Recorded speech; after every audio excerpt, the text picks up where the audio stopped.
புட்லூர் அங்காளம்மன் ஆலயத்தின் அதிசயம் தெரியுமா?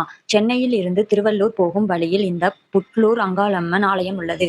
ஒரு நாள் சிவபெருமானும் பார்வதி தேவியும் புட்லூர் வழியாக நடந்து சென்றனர். அப்போது பார்வதி தேவி நிறைமாத கர்ப்பிணியாக இருந்தார். நீண்ட நேரம் நடந்து சென்றதும் பார்வதி தேவிக்கு களைப்பு ஏற்பட்டு ஒரு வேப்பமரத்து அடியில் ஓய்வெடுக்க சென்றார். அப்போது சிவபெருமானிடம் பார்வதி தேவி, எனக்கு தாகமாக இருக்கிறது, தண்ணீர் கொண்டு வாருங்கள் என்று கூறினாள் பார்வதி தேவி. உடனே சிவபெருமான் கூவம் ஆற்றை கடந்து நீர் எடுக்க சென்றார். நீர் எடுத்துவிட்டு வரும் வழியில் கூவம் ஆற்றில் வெள்ளப்பெருக்கு ஏற்பட்டது.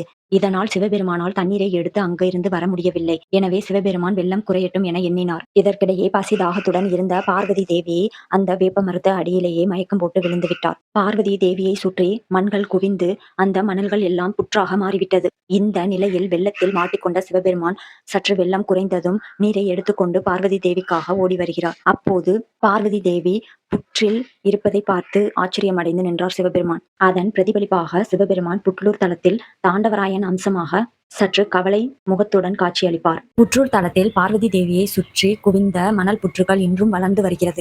மேலும் அந்த புட்லூர் தலத்தில் அம்மன் படுத்தபடி காட்சி தருகிறாள். இப்படிப்பட்ட இந்த புட்லூர் தலத்தில் சென்று மனதார வேண்டிக் கொண்டால் திருமணமாகாதவர்களுக்கு விரைவாக திருமணமாகிவிடும். குழந்தை இல்லாதவர்களுக்கு குழந்தை கிடைக்கும். மேலும் பில்லி சூனியம் போன்ற ஏவல்களில் இருந்து அம்மன் விடுவிப்பாள்.